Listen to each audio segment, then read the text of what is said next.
Hello, everybody.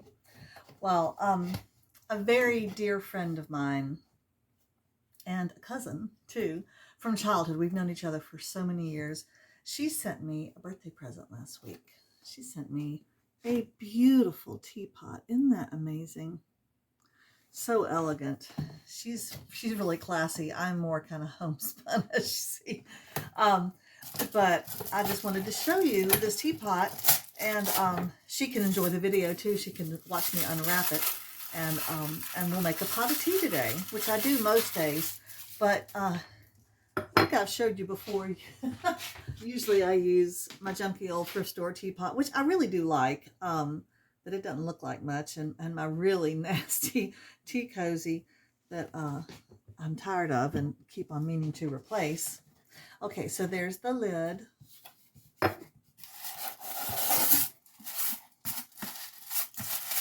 I have another friend from years ago, and she's very dear, and she loves me very much. She told me a couple times that she really did sincerely want to enter me into as a participant in that show, What Not to Wear. She really felt like the people on that show needed to teach me how to dress to make the most of myself instead of the least of myself. I'm to an age now where I really don't care. Oh, looks like they include some tea. Oh, I have to look into that. Okay, so here's the pot. The thing about this, the only thing I don't like about this pot is that I am sure to break it. Absolutely positive. I'll break the spout. I should have a little episode here where I show you all of the teapots I still have in my house with broken spouts. It's quite tragical. The kind of things that I never break are ugly things like this. I'll never break that spout. I don't know why. I have no idea why. Okay, let me get my glasses on and let's look at this tea. I had chosen some tea to use. Tea Bloom, thank you for your purchase. Flowering Tea, Eternal Love. Oh, I didn't look on the back. It's a green tea flower. I've heard rumor of these, but I've never seen one. I'm not wild about green tea, but that looks like yarn. That is amazing. Let's see what the other one is. I think there's another one. This is so fun. Green tea. This one is, this is a different flavor. This one's called Rising Spring. Sounds very Eastern. Okay. Because I'm not a green tea fan, however, well, actually this might be green too. No, this is herbal. At Christmas, I think at Christmas, I bought Adam a whole lot of packages of tea from this place called Tea Source. I think I found it on Facebook. They were advertising. And I went, and their prices were not bad, and they sounded delicious. And he has enjoyed these. He took them all to school. He makes tea almost every day, sometimes coffee. A little electric plug-in. It's not a teapot. You just boil water in it. And he has all the paraphernalia there he needs to make it. Well, let's take the sticker off. So he took all those bags from the Tea Source. He took them to school. I think there were about 7, but for some reason this one evaded his notice and is still here. Oh, see, it's got I probably will break this too. It's got an infuser. See, look at this. Look at that spout. That is just so elegant. It's very thin and okay. Anyway, so here is one lone packet of Tea Source tea. Herbal tea, it's called Peach Paradise. And on the back, they give you the ingredient list. Apple pieces, elderberries, hibiscus, rose hips, natural flavor. So it's real natural. 3 grams. Okay, so I think I'm going to try some of this. Kind of a flower tea. They call it herbal. All right, so I'll turn the camera down so you can watch this little process. That looks like granola. I have to show you this. Can you see that? It looks just like granola. Okay, let's do this thing, and then we'll go. I'm editing a video for you. And so I'm going to drink some tea while I'm there. Another friend last year gave me this little bag of lemongrass that she went traveling in the mountains and brought back some little presents. But as they say in England, this is a little bit like taking coals to Newcastle, because I had three huge lemongrass plants, and so I didn't really use any of this, but I think I'll put some in there. Lemon with those flavors should be very nice. It's a mild flavor, and my lemongrass is struggling to come back this year, and I don't know why. Kind of strange. Okay, the water's boiling. I did put quite a bit in there.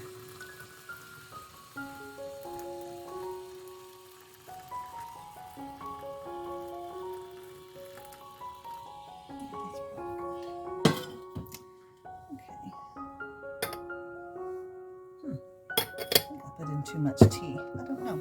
We'll see. Maybe I need more water. Let's look in there.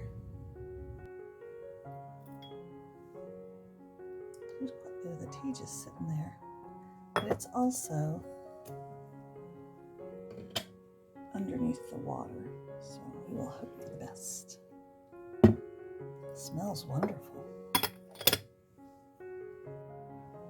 One nice thing about this is that when you feel like your tea has steeped long enough, they say 2 to 5 minutes, you can just lift it out. I did stir it. I stirred those, I hate to call them leaves. There's no leaves in there, but I stirred them some. I'm going to have to make a new cozy just for that. Let's go have some tea. Well, I'm back to my editing. As you see, I'm going to have some tea. Oh, what a lovely spout, and it pours beautifully.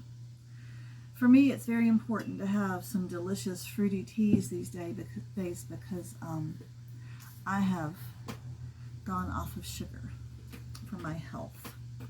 So I really need things that taste yummy without sugar, and I'm so used to having some sugar in my tea, and I'm gonna be hard pressed to have sugar with no tea. Oh, I do put a good bit of milk in my tea when I make it, but not in this tea because it's a fruit tea. Oh, smells wonderful. Will taste wonderful. Thank you so much, sweetheart. I appreciate it.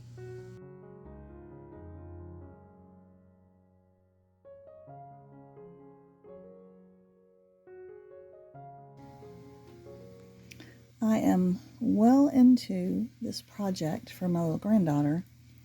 This is to give her something a little softer to sleep on when she's in a portacrib, because those portacribs are not very comfy these days. What I have here is this fluffy stuff that I bought, I think I've already said, to make little Velcro slippers for my grandbaby. I made one pair of those, never did any more, but I had to get this whole big bunch of this. So it's just a fake fur, nice and soft. She loves this kind of stuff. She's very tactile. And then I bought some natural batting. Now this stuff is not real thick. This is 2 layers of it here. I'm putting in a double layer. I sewed it into half of this, and now I'm sewing all of it together along the seam. Then I'll turn it and maybe sew another seam all the way around. It almost feels like it could use some little light quilting, just some little pinching stitches in the middle. We'll see about that. I've never done that kind of thing. But I think that she may just like it as a big, thick blanket, but I think it might help her when she sleeps too. You could put this, it's about the size of a portacrib mattress, and I think you could put it underneath the sheet that feels good. All right, so I'm going to get going and finish this morning. Okay, let's turn this big old thing. I left a hole that big, plenty big enough. I don't make this kind of thing ever. I'm not really a blanket maker or a quilt or anything. And I did some rather indifferent measuring, and I'm hopeful that it all works out okay. It seemed to be working out okay when I was sewing it, but this fake fur fabric is very stretchy. and does weird things. Oh, that does feel fun. It feels almost like an animal. Okay. All right, let me back up. Well, I do have a little bit of floppy extra near the opening. Let me do it the other way. That's the seam. One edge of it is a fold and one is a seam. I think that's going to work okay. She may be really excited about this. This is like a fur blanket on both sides. Okay, I'm just going to run a seam along this opening edge and close it up. I might run a seam along that folded edge because there's really nothing much there. The batting on the inside is attached by a seam, but it really needs a little bit of stabilizing on that side. I might do something there. All right. Should have a little tag that said, "Handmade with love from Nana," or something like that. Wouldn't that be fun? Well, maybe one of these days. All right. I'm going to stitch that up. I'm amazed that my sewing machine handled all this thickness. There's quite a bit on the edge over here that doesn't have, there's about that much that doesn't have any batting underneath it, and I cut off about that much because I thought there was too much, and then there wasn't. Well, that's okay. Little grandbabies don't care that much. All right, well, we're almost done with this. And here's how it turned out. I'm really pretty pleased. It's imperfect, but the batting is fully enclosed in there. It is generally rectangular in shape. It's a good size. I mean, it's 46 by 30 is the size of the finished thing. And you know me, did I go and measure or look up how big a portacrib mattress is? No, but I'm eyeballing it. I think it's quite likely she'll prefer it as a blanket. At least it is bleachable and easily washable, and the interior batting should not slip around at all because it's nailed down on all four sides. Okay, I'm going to put it in a nice plastic bag and take it to her the next time I see her.